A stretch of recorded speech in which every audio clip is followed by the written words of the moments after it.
Recently আমি বই পড়া শুরু করি, এই যে এটা।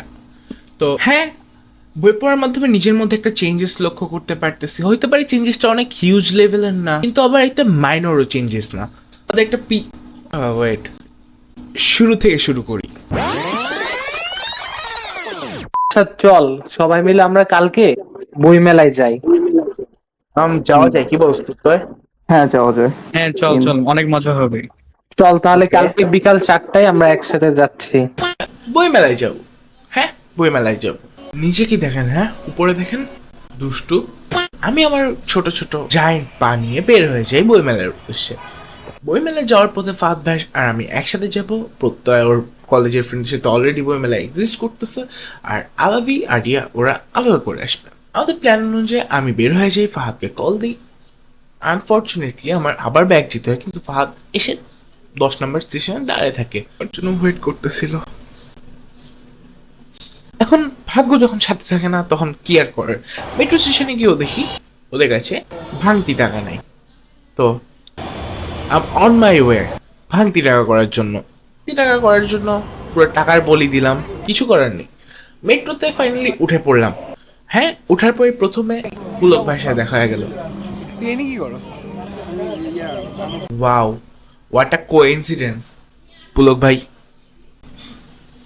ভাষায় কথা বলতে বলতে 10 নম্বর স্টেশন এসে পড়ে, আর ফাহাদ ভাই মেট্রোতে উঠে পড়ে। ফাহাদ ভাই আর আমি ফাইনালি এত দৌড়ঝাঁপ এত কিছু করার পর ঢাকা বিশ্ববিদ্যালয় স্টেশন এসে পৌঁছাইলে বাকিদের কল দিয়ে শুনি প্রত্যয় আমাদের সাথে তখনই মিট করবে যখন আমরা সবাই একসাথে অ্যাসেম্বল হব। আর চল তাহলে কালকে বিকাল 4টায় আমরা একসাথে যাচ্ছি। ফাহিম, তোকে বলতেছি, ওই দিন আসলে অনেক মজা হইতো, মিস করছোস। আলাভিয়ারিকে কল দেওয়ার পর শুনি ওদের আরো অনেক লেট হবে, যার জন্য আমি আর ফাহাদ আমাদের ছোট্ট ছোট্ট জায়েন্ট পা নিয়ে আগানো শুরু করে দিই। লোকটা ঘোরাঘুরি করে বেশ অনেকটা টাইম কাটাই দিই, অনেক মজা করি। ফাহাদ ভাই আমাকে ট্রিট দেয়, আমি ফাহাদ ভাইকে ট্রিট দিই। এভাবে করতে করতে না আমাদের পুরো 1.5 ঘন্টা কেটে গেছে, আর কারো কোনো খোঁজ খবর নেই। ট্রাস্ট মি, আমরা পুরো বই মেলা 2বার ঘুরে ফেলছি, কেউ আসে নাই, কেউ না। কতক্ষণ লাগবে? ফাইনালি আলাভিয়ারি একটা কল দেওয়ার পর শুনি ওদের আর অল্প সময় লাগবে, তো ওদের জন্য অপেক্ষা করতে থাকি। One eternity later. ও ফাইনালি এই যে একটা আর এই যে একটা, দুইটাকেই খুঁজে পাওয়া গেছে। আলাভিয়ারি আসলে যখন আমরা প্রত্যেকে কল দিই, তখন শুনি ও অলরেডি বইমেলা লিভ করে ফেলছে, আর ও এখন কার্জন হলের দিকে আছে। তো আলাভিয়ারিয়া যেহেতু বইমেলা ঘুরতে আসছে, ওদের নিয়ে আমরা টুকটাক বইমেলা ঘুরি। আর আমার সব থেকে বেস্ট একটা ডিসিশন নিয়ে ফেলি, সেটা হলো একটা বই কেনার। বইটা হলো হিমুদশ। ঘুরতে আমি আমার আন্টিকে পেয়ে যাই, আন্টির স্টলে কিছু টাইম স্পেন্ড করে আমরা বইমেলা থেকে বের হয়ে আসি। যাওয়ার পথে আমি আবার রিয়েল লাইফ হিমুর সাথে দেখা করি। আমার অ্যাকচুয়ালি বিশেষ হইতেছিল না, আমার হাতে হিমুর বই আর সামনে একটা ভাই এক্সাক্ট হিমু রূপে দাঁড়ায় আছে। হ্যাঁ, ওই টাইম পর্যন্ত আমার হিমুর সম্পর্কে এতটা ধারণা ছিল না, জিনিসটা আসলে কি, কেমন, বা বইটা পড়তে কেমন। 1 উইকে ময়ূরাক্ষী শেষ করে আমি জিনিসটা ফিল করতে পারতেছি। হুমায়ুন আহমেদ স্যার রিয়েল হিমুর সাথে দেখা করে আমরা এখন প্রত্যয় ভাইয়ের সাথে দেখা করতে কার্জন হলের দিকে আগাম। প্রত্যয় ভাইকে কল দেওয়ার পর শুনি প্রত্যয় ভাই অলরেডি কার্জন হলও ছেড়ে দিতেছে। তো মাঝ রাস্তায় প্রত্যয় ভাইকে পেয়ে গেছি, ওলারে খুঁজে পাইছি। ক্রমে না হলে হয়তো ওর সাথে দেখা হইতো না। তো আমরা এদিকে টুকটাক ঘোরাঘুরি করলাম।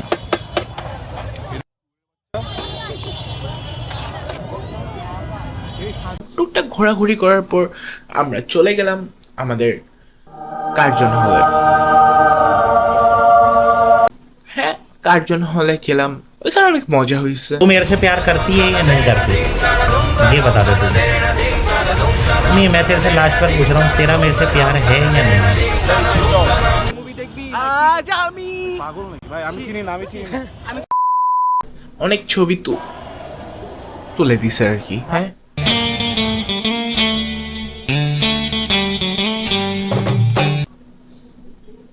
এনিওয়ে সন্ধ্যা হয়ে গেল। আমার সবাই ঢুকতে পারবো ভাই এখানে আমার দেখা যাচ্ছে 500-1000 টাকার নোট। হ্যাঁ 100 টাকা দিলে ওরা ভালো হয়ে যাবে। বলতে ভাই সরি ভাই, ভাঙতি নাই ভাই। ওদের ভাঙতি খায় কবে? একদিনও পাইছোস? বেবি সিটার পেয়ে গেছি না।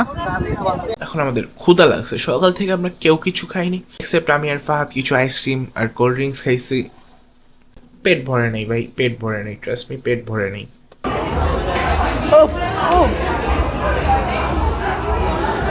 এটা কে বিজি গায়? এটা কে ভাই? ভূতের মতো তাকায় আছো কেন? এই রেস্টুরেন্টে আমাদের ফেভারিট জিনিসটা খাওয়ার পর আমরা উপরের দিকে চলে গেলাম। করতে পারিনি, কিন্তু হ্যাঁ লাস্টের মোমেন্টগুলো না আমাদের মোমেন্ট শেয়ার করতে করতে চলে গেছে কি আজকে আমরা সারাদিন কি কি করছি বা সারাদিনটা আমাদের কিভাবে কাটছে। দিনের যে একটা শর্ট রিওয়াইন্ড ছিল, সে যে জিনিসটা আমার কাছে মনে হয় দিনের সব থেকে বেস্ট মোমেন্ট, যেটা আমরা ক্যামেরাতে ক্যাপচার করতে পারিনি জাস্ট বিকজ অফ আমাদের শেষ। দিন দিন না মানুষের মধ্যে বই পড়ার প্রবণতাটা কমে যাচ্ছে। এই যে আপনার সামনে বসা ছেলেটা, আমিও না তেমন একটা বই পড়তাম না আগে। আমি বলে থাকি বাঙালি ট্রেন্ডে ভাসে, আর এদের মধ্যে 90% ট্রেন্ডই হলো কুখাদ্য। মানুষ যা কনজিউম করে তার স্বভাবের মধ্যে ঠিক একই জিনিসটা প্রকাশ পায়। বর্তমান জেনারেশনের সিংহভাগ মানুষ কোয়ালিটি কন্টেন্টের অভাবে ভুগছে। ইউ নো হোয়াট, বাঙালি জাতির ইতিহাস অনেক কোয়ালিটি কন্টেন্ট দিয়ে ভরা। সর্বপ্রথম চর্যাপদ হোক অথবা সিনেমার দিক থেকে পথের পাঁচালী, এই ইতিহাসে কাজী নজরুল থেকে হুমায়ুন আহমেদ পর্যন্ত ও আরো অনেক নতুন তরুণ প্রজন্মের লেখক ছিলেন, আছেন, যারা প্রতিনিয়ত আমাদের কোয়ালিটি কন্টেন্ট দিয়ে যাচ্ছেন। তবে বর্তমানের যে সকল বাংলা কন্টেন্ট কোয়ালিটি কন্টেন্ট আসছে তার সিংহভাগই না পপ কালচারের ছায়ায় ঢেকে যাচ্ছে। হ্যাঁ, আধুনিক বিশ্বের সাথে চলার জন্য আমাদের পপ কালচারের সাথে সম্পর্ক রাখা জরুরি। আমারও ছিল, একসময় অনেক ছিল। নতুন জেনারেশনের এরকম পপ কালচারের দিকে ঝুঁকে যাওয়ার মূল কারণ হিসেবে আমি দেখি আমাদের ব্যর্থতা। আমরা তাদের কোয়ালিটি কন্টেন্ট দিতে ব্যর্থ, তাদের রুচিশীল কন্টেন্ট দিতে ব্যর্থ ছিলাম মাঝের কিছু সময়। তাই তো মানুষ আজও অপেক্ষায় আছে হিমু মিসির আলির মতো নতুন কিছুর। হয়তো হিমু মিসির আলি সম্ভব হয়ে উঠবে না, তবে একটি মানসম্পন্ন কন্টেন্ট না আমরা শুধুমাত্র চেষ্টার মাধ্যমে দিতে পারি। তা অবশ্যই বর্তমানে কিছু সময় ধরে অল্প সংখ্যক লেখক ও নির্মাতারা দিয়ে আসছে। দিন শেষে মনে রাখতে হবে আমরা সেই জাতি যারা নাকি নিজেদের মাতৃভাষার জন্য জীবন দিয়েছেন। আর সেই স্মরণে 1972 থেকে ফেব্রুয়ারি মাসে এক খণ্ড সাহিত্যের দুনিয়া দিয়ে আসছে আমাদের সাহিত্যের রস।